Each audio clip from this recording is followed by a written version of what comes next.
experiencing a moment in time. No, I'm just kidding.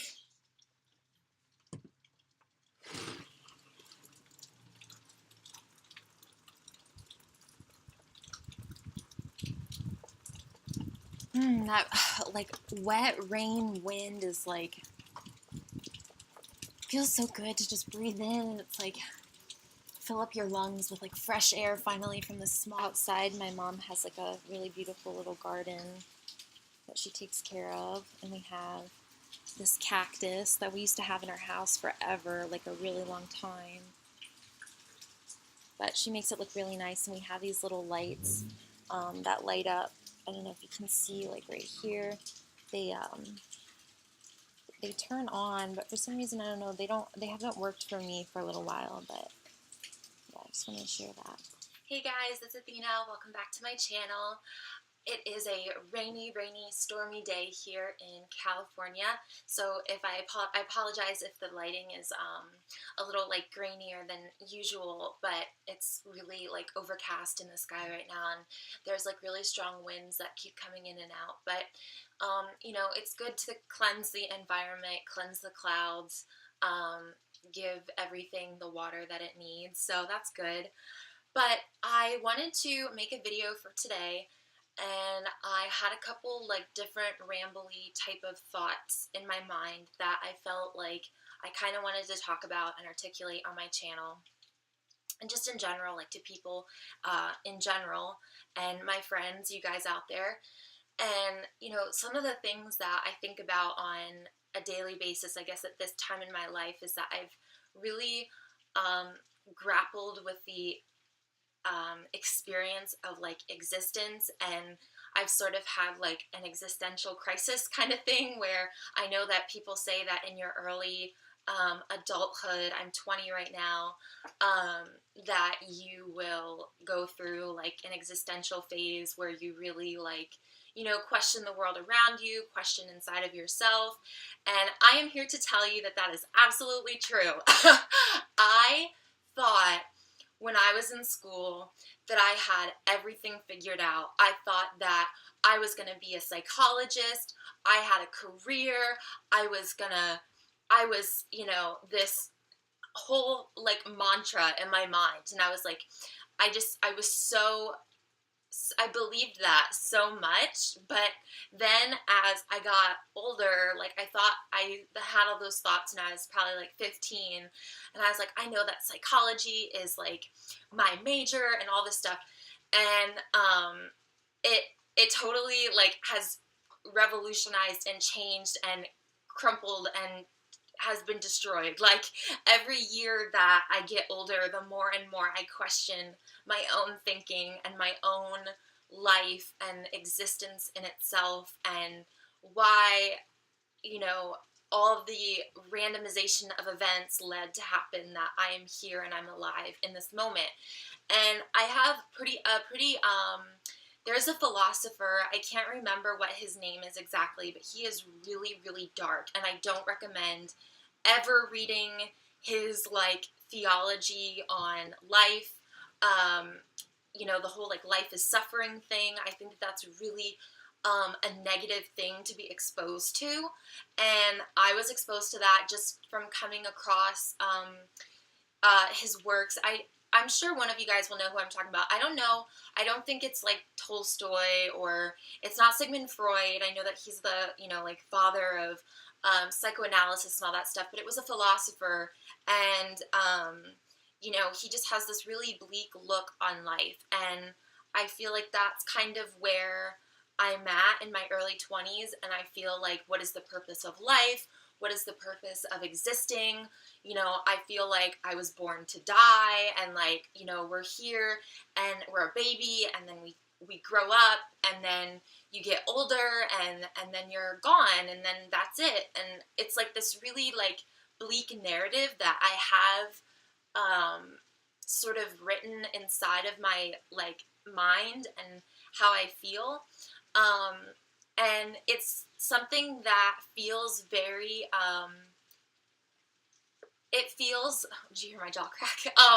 It feels very what's the word? Oh, I'm trying to think. Like all encapsulating. It feels so dark and bleak, and I just, I really struggle with that, and I don't think that life has to be this bleak sentence of existence and like that life is suffering, but I do think that there is real suffering in the world, and sort of the human experience can still be like that of suffering through the different like obstacles and consequences and factors and all the sort of randomized events that happen in your life. So I definitely believe that there is suffering with life.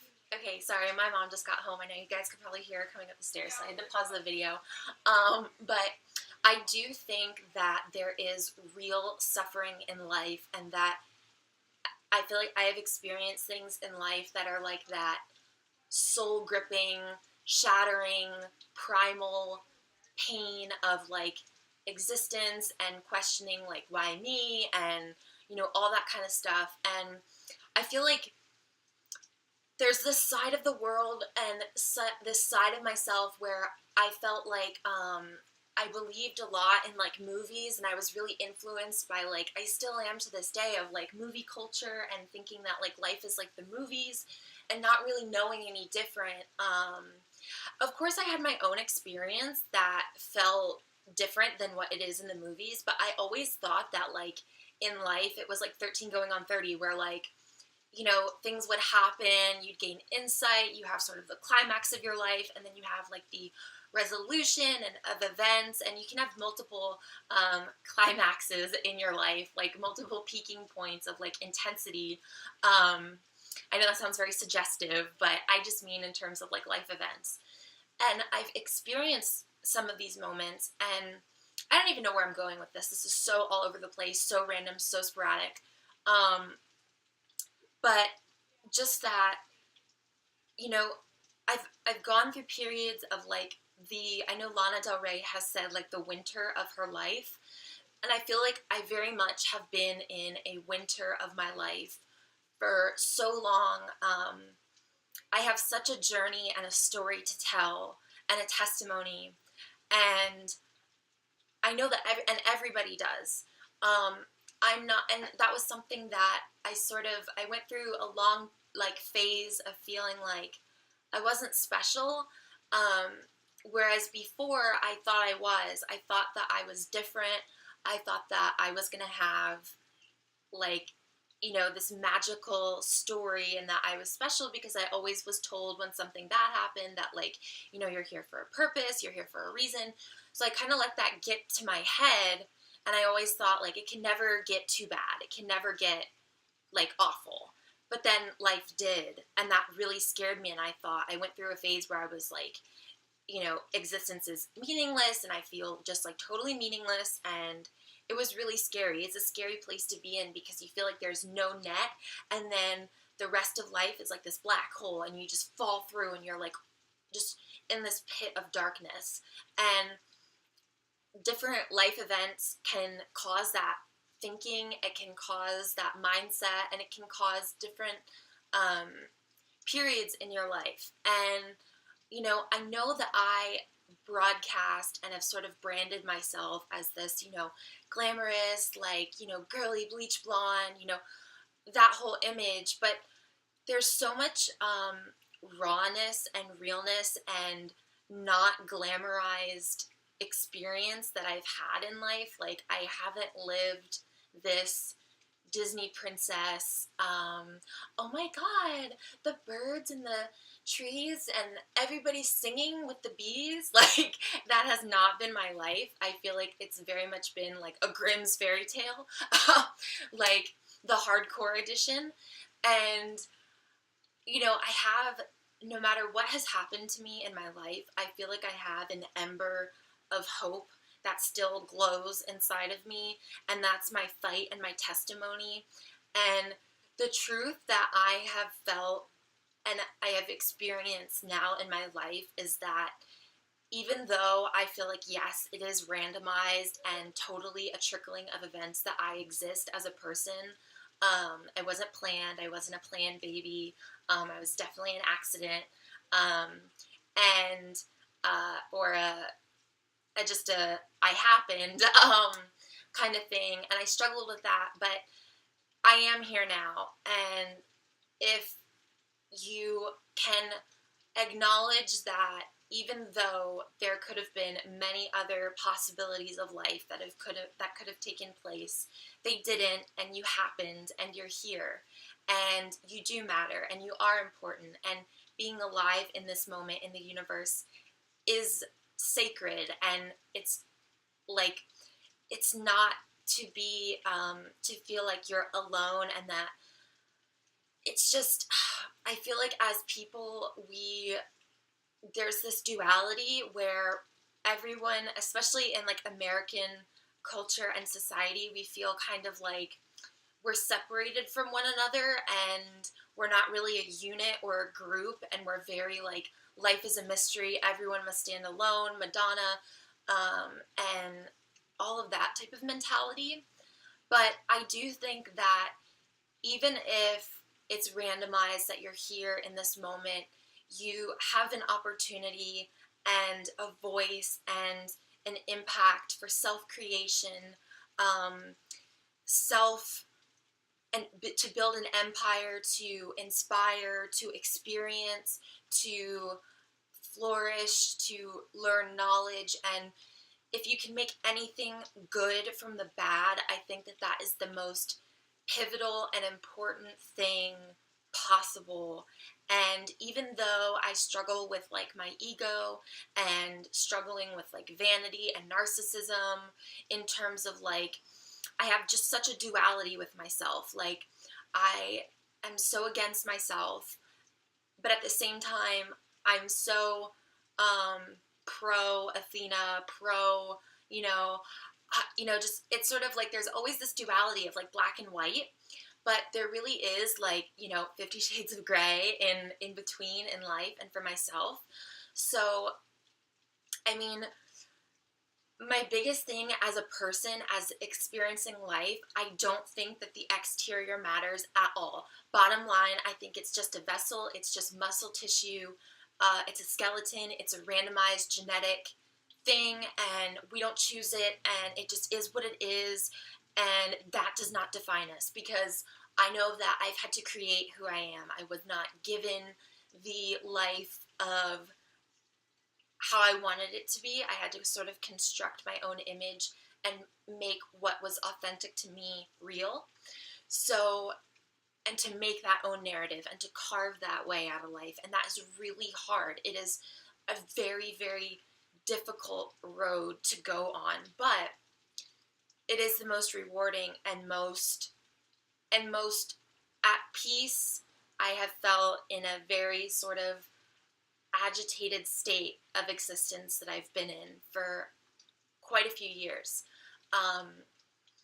And just also, what was I saying? And yeah, like, I feel like what really matters is like knowledge, human testimony, all of that, and like human experience. And like, I think that I see videos of people that, are from all different walks of life, from every corner, and I think there's something to be learned from every single person.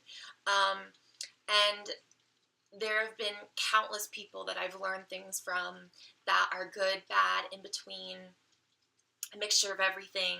I've done good and bad things in my life. I'm not inherently good or evil.